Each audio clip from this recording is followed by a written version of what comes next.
Please allow me to introduce myself. My name derives from the Hebrew word Halel. Halel means shining. Saint Jerome Latinized the word as Lucifer.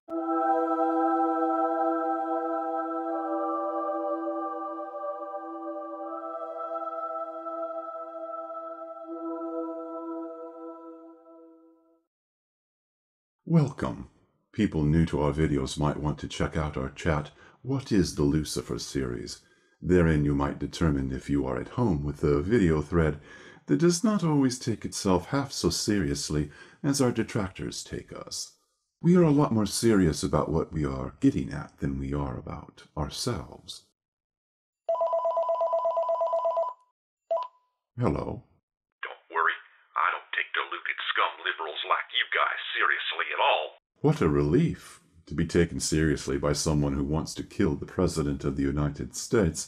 That, I should think, would look bad on our resume. I don't want to kill that communist, New World Order Nazi foreign-born nick who's out to kill my grandmother. I just say he's deserving of death, and I'm happy to motivate anyone out there to feel strongly enough about it to blow the guy away. Oh, that's all. My mistake. The Lucifer series is grounded in a science-friendly occult interest, a consciousness perspective, so it is hardly exclusively political. How boring. But Prophecies of Lucifer 7, our most trafficked video by far to date in this month of September 2009, forecasts a bomb plot against President Obama. The plot is coming from the far right. Naturally, the far right here at YouTube has taken offense at my saying so, even though their comments on Prophecies 7 would seem to corroborate that they are largely ignorant, paranoid, wildly excitable personalities whose rhetoric, taken on balance, would seem to suggest a constant incitement to assassinate the president. They get a little touchy about someone pointing that out. Prophecies of 7 was first uploaded on May 28, 2009, 2 days before the abortion doctor George Tiller was gunned down in his own church by a fellow parishioner, a fanatical pro-lifer. The next day or so, an elderly Nazi character shot up the Holocaust Museum in Washington, D.C. So you see, Prophecies of 7 was in no way influenced by these events. If anything, it anticipated this kind of mounting wave of extremist violence.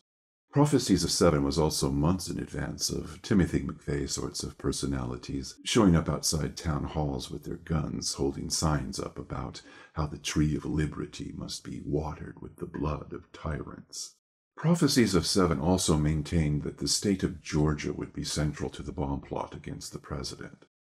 This, too, was months in advance of swastikas being spray-painted outside the district office of Georgia's Congressman David Scott.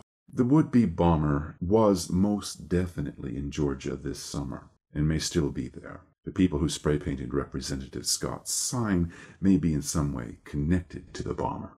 As for the president, he will be safe on through Christmas of this year. So if the plot is thwarted before then, he will not be harmed in any way.